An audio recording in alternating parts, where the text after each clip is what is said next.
5 October 2017 Kelsey Oseid releases her new book, What We See in the Stars Today, so she shares some facts about the night sky to celebrate. Kelsey Oseid: Not all constellations are made of stars, some are made of shadows. While the system of constellations that is officially recognized by international astronomers today is largely based on Greco-Roman traditions of stargazing, not all cultures have restricted their sky lore to the bright spots. Aboriginal culture in Australia uses a constellation called the Amuanthusky, made of the dark shadows that span field of the Milky Way. The seventh planet from our sun was almost named George. Well, sort of. The planet was discovered by William Herschel in 1781, and he wanted to name it after George III, who was the King of Great Britain and Ireland at the time. But since the other planets had all taken their names from ancient gods, the astronomy community decided instead to name the newly discovered ice giant Uranus, after Uranos, the ancient Greek god of the sky. Bonus fun fact: in ancient mythology, Uranus was the father of Saturn and the grandfather of Jupiter. Pluto is smaller than the Moon after Pluto lost its full-fledged planet status in 2006 and was reclassified as a dwarf planet. Many of us mourned. How could our beloved ninth planet be maligned in such a way? It turns out, though, that there are valid reasons for the redefinition of what really constitutes a planet.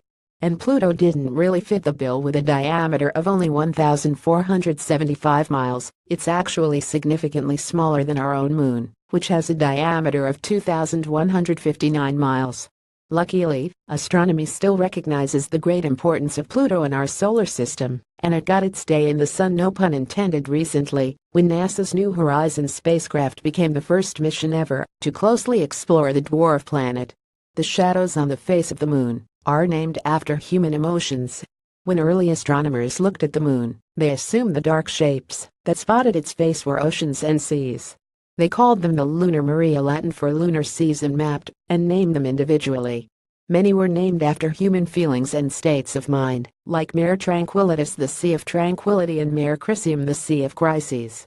Though we now know that the shapes we see on the Moon are basaltic plains, not watery oceans, they are still known as the lunar maria and retain their poetic names to this day. The North Star hasn't always been the North Star. Thanks to the rotation of the Earth's axis, Polaris, the current North Star, won't always be the northernmost bright star. The axis of our planet wobbles very slightly, so the stars pointed to by the North and South Pole do change over time. Some Egyptian pyramids are believed to have been built to align with the star Thuban, which would have been the North Star thousands of years ago. The ancient Greeks put the lactic in galactic.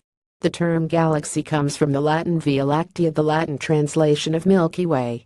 The ancients only knew the Milky Way as a broad stretch of soft light in the night sky. Thanks to modern science, we now know our Milky Way galaxy is just one of billions of galaxies in the known universe. But our use of the word galaxy to describe star systems throughout space is a relic of ancient humans' ideas about the sky. Meteor showers are annual phenomena that occur when the Earth travels through clouds of debris left behind by comets and other celestial bodies. As the Earth revolves on its path around the Sun, it periodically comes into contact with bits of dust and other debris. When these pieces, often fragments left behind in the wake of comets, come in contact with Earth's atmosphere, they burn up and can create flares of light that are visible from the Earth's surface as falling stars.